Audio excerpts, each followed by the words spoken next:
Blackstone Audio presents Phineas Finn, the Irish Member, by Anthony Trollope.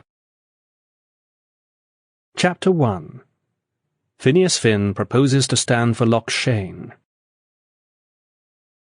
Dr. Finn of Killaloe in County Clare was as well known in those parts, the confines, that is, of the counties Clare, Limerick, Tipperary, and Galway, as was the bishop himself, who lived in the same town and was as much respected.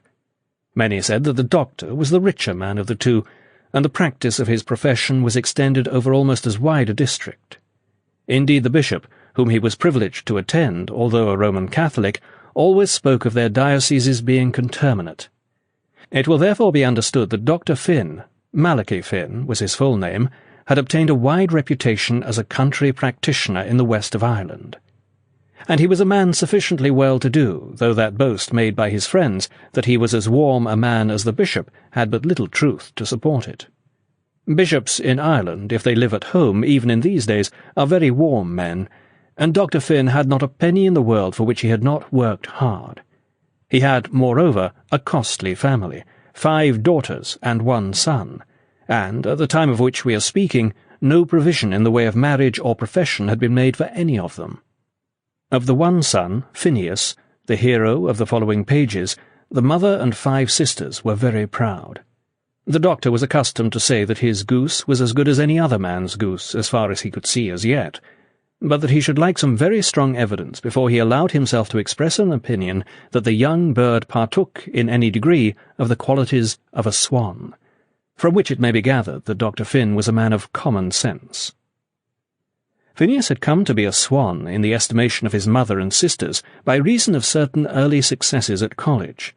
His father, whose religion was not of that bitter kind in which we in England are apt to suppose that all the Irish Roman Catholics indulge, had sent his son to Trinity, and there were some in the neighbourhood of Killaloe, patients probably of Dr. Duggin of Castle Connell, a learned physician who had spent a fruitless life in endeavouring to make head against Dr. Finn, who declared that old Finn would not be sorry if his son were to turn Protestant and go in for a fellowship.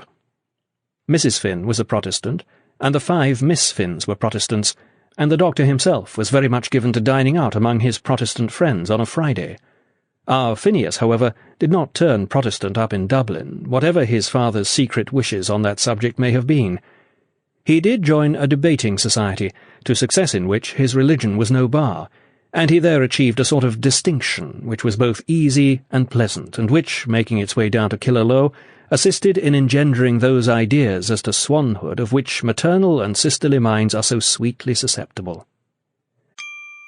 Sample complete. Ready to continue?